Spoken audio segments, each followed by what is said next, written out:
Demain se tient à Londres un sommet de l'OTAN qui risque d'être très tendu entre la France et la Turquie. Le président Erdogan a renvoyé à Emmanuel Macron, son expression de mort cérébrale en l'appliquant au chef de l'État français. Est-ce qu'Emmanuel Macron a eu raison ou tort de mettre les pieds dans le plat au sujet de la présence de la Turquie au sein de l'OTAN ?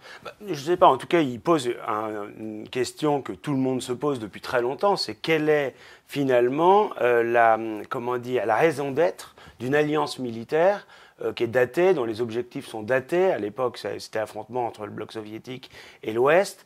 On voit aujourd'hui que nous nous retrouvons dans une alliance militaire avec la Turquie, que la Turquie défend d'autres intérêts que les nôtres, et c'est un euphémisme que de dire ça. On a vu que leur action au Kurdistan ces dernières semaines aboutissait en pratique à renforcer les factions islamistes contre lesquelles nous combattons. Donc il s'agit ou bien de sortir totalement de l'OTAN et de dissoudre l'OTAN, ou alors en tout cas d'en redéfinir totalement les objectifs et peut-être les partenaires, parce que c'est de cela dont il s'agit. Il y a sans doute eu une erreur à vouloir revenir dans le commandement intégré de l'OTAN. C'était l'initiative de Nicolas Sarkozy quand il était président, parce que ça nous place en quelque sorte sous la tutelle d'autres, et notamment des États-Unis.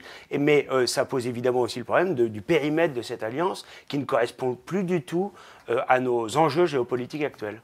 En même temps, se mettre à dos Erdogan, c'est très compliqué, dans la mesure où il peut ouvrir les vannes sur l'immigration vers l'Europe et même libérer des combattants de Daesh ou des terroristes. Oui, mais enfin, c'est un vrai problème. On a versé, depuis les années 2000, près de 20 milliards d'euros à la Turquie.